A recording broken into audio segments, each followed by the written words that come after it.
반갑습니다. 저는 육군 상무대 무각사라는 사찰에 있는 지용법사라고 합니다. 일주일 있으면 우리 최대의 명절인 부처님 오신 날이 다가오죠. 가끔씩은 그 부처님 오신 날이라는 명칭 말고 석가탄신이라는 그 옛날 명칭을 쓰는 경우가 있어요.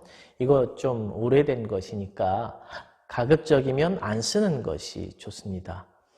석가탄신일은 뭐 그렇다고 해도 가끔씩 이걸 줄여서 석탄절 내지는 또 불탄절 이렇게 쓰는 경우도 있더라고요. 근데 이 불탄절이라는 말을 보면 깜짝깜짝 놀랍니다. 너무 좀 잔인하지 않습니까? 어쨌든 이 부처님 오신 날이라는 말은 이미 몇 년 전에 그 국가에서 공식 명칭으로 지정을 했기 때문에 뭐 한글날, 어린이날처럼 명확하게 쓰는 것이 좋고요. 얼마 전에 그 교회하고 성당에서 발행하는 달력에도 보니까 부처님 오신 날의 명칭이 정확하게 들어가 있습니다. 그러니까 불자 여러분들은 뭐 더더욱 요거 헷갈리지 마시고 명확하게 써주셨으면 좋겠다 하는 생각이 듭니다. 먼저 부처님이 태어나시는 그 역사적인 부분, 팩트부터 한번 살펴보죠. 부처님께서는 지금으로부터 2600년쯤 전에 인도하고 네팔 사이에 있는 그 지역에서 카필라라고 하죠. 그 지역에서 태어나셨다고 합니다. 그러니까 기원전 600년쯤 전인데 굉장히 오래된 옛날입니다. 그 시대에 또 어떤 분들이나 봤더니 소크라테스, 이분은 기원전 그 470년 정도 됐고요. 공자님도 기원전 500, 한 40, 50년쯤 전에 태어나신 분이라고 하니까 그 당시에 어떤 뭐 특별한 일이 있어서 전 세계적으로 이렇게 위대한 성인들이 태어나셨는지는 모르겠지만 어쨌든 매우 오래된 옛날 분들이십니다. 그런데 이 부처님을 비롯해서 이런 성인들이 굉장히 오랜 시간이 지난 오늘날까지 영향을 미치고 계신다는 게 가만히 생각해 보면 굉장히 대단한 것 같습니다. 아무튼 아주 오래된 옛날 분이시고요. 그리고 또 한 가지, 왕자, 왕의 아들로 태어나셨죠. 이 카필라라고 하는 나라의 왕자로 태어나셨는데 이 나라가 저도 실제로 가봤는데 그렇게 크지가 않아요. 그래서 그 주변에 그 마가다국, 코살라국, 지금으로 따지면 한 미국, 중국, 러시아 이 정도 되는 아주 거대한 나라 사이에 낀 작은 나라. 얼마나 작을까요? 뭐 대만, 싱가폴 이 정도로 작은 나라에서 왕으로 태어나셨기 때문에 뭐 아마 국제 정세도 좀 불안했고 뭐 혹시나 이러한 어떤 불안한 정세 속에서 왕의 자리를 물려받아야 되는 그런 어떤 그 미래가 그 성직자, 수행자로서 나가시는데 좀 더 쉬운 결정이 되지 않았을까 이렇게 생각하는 사람들도 있습니다. 자, 이런 팩트체크 외에 우리가 다들 아는 굉장히 놀랍고 또 황당한 이야기가 하나 있죠. 자, 이제 그 이야기를 한번 해봅시다. 부처님께서 태어나신 곳이 보통 룬메이 동산이라고 해요. 그 동산이라고 하니까 뭔가 예쁘고 아름답고 이런 곳을 생각하는데 그렇지 않습니다. 그냥 벌판입니다. 그러니까 어떠한 그 당시 풍습으로 인해서 친정집으로 가시던 그 어머니 마야 부인께서 갑자기 그 어떤 의료시설도 없는 벌판에서 갑자기 아이를 출산하시게 된 거죠. 뭐 지금도 사실 위험한 일이긴 하지만 그 당시에 어떤 의료체계가 굉장히 안 좋은 곳에서 이런 벌판에서 아이를 출생한다는 것은 굉장히 위험하고 드문 일이었다. 이렇게 생각이 되죠. 근데 더 놀라운 일은 그 다음에 일어납니다. 이 부처님, 이 태어난 어린 왕자가 태어나자마자 7발자국을 걷고 또 손가락을 위아래로 하고 뭐라고 이야기를 했다고 합니다. 뭐라고 하죠? 그렇죠. 여러분이 다 아시는 그 말, 천상천하 유아독존. 그리고 사실 다들 모르는 뒷구절, 삼계개고 아당한지. 어쨌든 이런 말을 내뱉었다는 겁니다. 다시 한번 여러분들께 여쭤보겠습니다.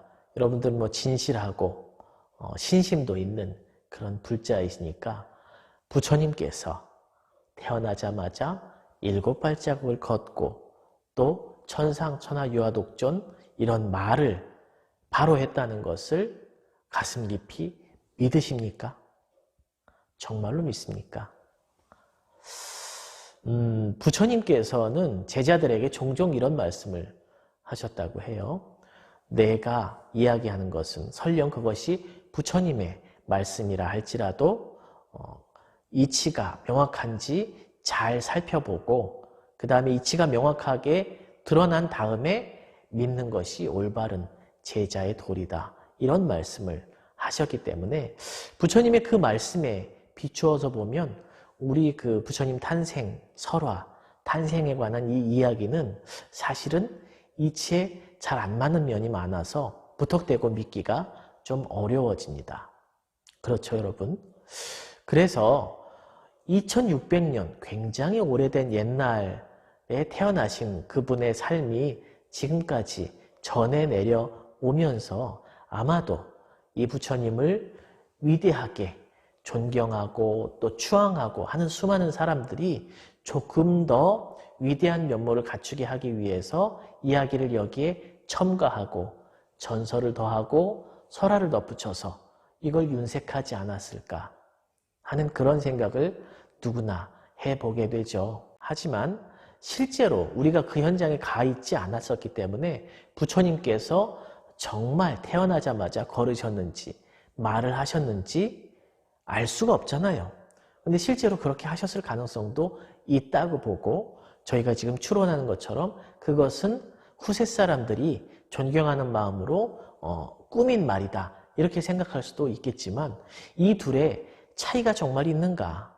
부처님께서 태어나자마자 7발자국을 걷고 천상천하 유아독존이란 말을 했기 때문에 위대한 분이고 그렇기 때문에 우리가 존경하는가? 만약에 그것이 거짓이라면 우리는 그분을 존경할 수 없다고 생각할까? 한번 이렇게 이야기를 해보면 어떨까요?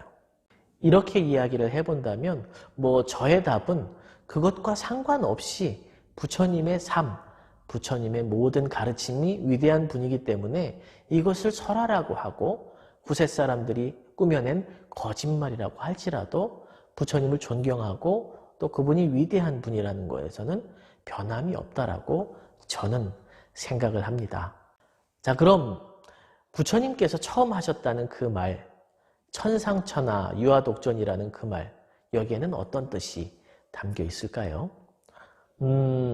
천상천하라는 말이 우리가 늘 많이 쓰니까 굉장히 당연하고 친숙하고 일반적인 말이라고 생각을 하지만 굉장히 특이한 말입니다. 이 동북아, 중국이나 일본이나 우리 한국 땅에서는 이런 식으로 생각하지 않거든요. 우리는 세상을 하늘과 땅과 그 사이에 살고 있는 인간, 그러니까 천지인 이런 기준을 가지고 세상을 보고 있습니다. 그런데 천상천하라고 하는 것은 하늘이 기준이 되거든요. 하늘 위와 하늘 아래 이렇게 나눠서 보는 것은 우리에겐 굉장히 낯설고 익숙하지 않은 관점입니다. 이건 어디의 관점이냐면 인도라는 나라의 관점이거든요. 인도는 모든 세상의 척도가 하늘에 있습니다. 천이라고 하면 하늘이기도 하고 이 하늘에 살고 있는 신들이기도 하죠. 인도의 신들은 굉장히 유명하고 특이합니다.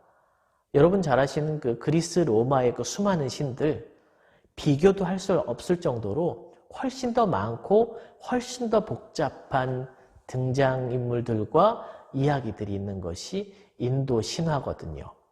그런데 이 수많은 복잡다단한 신화들이 있는 이 신들이 인도에서 아주 중요한 위치를 차지하고 있다는 것. 그래서 인도에 사는 사람들은 이 신들과 어떠한 관계를 맺고 어떠한 위치에 있느냐에 따라서 인간의 가치, 세상의 모든 것의 가치가 정해진다는 것. 이게 인도 사회의 특징입니다. 여러분들 다 아실 거예요. 인도 사회는 계급 사회거든요. 카스트 제도라고 하죠. 그게 사실은 법적으로는 사라졌거든요. 그러나 사실 인도에 가보면 현대 사회에도 이 카스트 제도가 그대로 존재하고 있습니다. 카스트 제도의 가장 기준은 뭐냐면 이 신과 얼마나 가깝느냐 하는 것이거든요. 그래서 신과 가장 가까운 그 신을 모시는 제사장들인 브라만 계급이 최상위 계급이 되는 것이고, 신과 가장 먼 불가초천민, 하리잔, 이 사람들이 가장 낮은 계급이 되는 것입니다. 그래서 인도라는 땅에서 옛날부터 신과 얼마나 가깝느냐, 신이 얼마나 예뻐하고 신과 얼마나 소통하느냐에 따라서 그 사람의 가치와 권위와 계급이 결정됐다는 것이죠. 그런데 부처님께서 가만히 살펴보니까 이 세상에 태어난 모든 인간들, 그리고 살아있는 모든 생명들은 신과 친하건 친하지 않건, 가깝건 가깝지 않건 상관없이 모두가 그대로 다 동등하게 귀하고 소중하다. 이걸 발견하신 것입니다. 부처님도 자기 안에 그 위대한 불성이 있는 것을 아시고 이것을 잘 닦고 발현시켜서 부처님이라는 깨달은 사람, 위대한 분이 되셨거든요. 거기에 무슨 신들이 도움을 주었나요? 신들이 결정적으로 이 사람을 끌어줬나요? 그러지 않습니다. 오히려 부처님이 스스로 깨닫자마자 수많은 신들이 부처님께 달려와서 앞다투어서 그분의 제자가 되어서 그분의 가르침을 받기를 원했습니다. 그러니 더더욱 우리 불교에서는 신들에 의지해서 신의 권위를 통해서 더 귀해지고 더 잘나고 못나고 이런 것들을 구분하지 않게 되었죠. 그러니 부처님의 깨달음으로 인해서 기존의 신 중심으로 모든 것을 판단했던 이 가치관들이 다 깨지고 다 극복되는 것입니다. 천상천하, 신들이 사는 하늘 위, 하늘 아래 어느 곳에서도 내가 의지할 바가 없고 나는 신에게 예쁨을 받건 받지 않건 신과 얼마나 가까이 소통하건 그렇지 않건 상관없이 홀로 독립적으로 존귀하다. 그리고 이 세상 모든 만물 중생들은 다 같이 그런 존귀한 존재임에 서로 차별이 없다. 이것이 부처님께서 하신 말씀이고 부처님의 가르침입니다. 천상천하, 하늘 위와 하늘 아래 어떠한 신들에게도 의지하지 않고 우리 모든 존재들은 독립적으로 귀하고 소중한 생명들이고 그것은 석가모니 부처님 혼자만 그럴 것이 아니라 이 모든 만물이 다 각자 귀하고 소중하다. 그리고 그 다음 구절 삼계계고 아당한지 내가 이 세상의 모든 이런 괴로움들을 마땅히 편안하게 해주겠다. 이 가르침을 통해서 이렇게 부처님께서 선언하신 것이죠. 자, 부처님 당시에는 인도 사회에서는 관습적으로 신들을 믿으면서 신과 가까우면 귀하고 신과 멀리 있으면 천하다는 이러한 믿음 속에서 살아왔다고 합니다. 그런데 지금 현대 사회에서도 인도는 이 카스트라고 하는 이 제도를 벗어나지 못하고 있죠. 우리가 그런 모습들을 볼 때마다 좀 안타까운 마음이 들기도 하는데 또 한편으로는 이런 생각이 듭니다.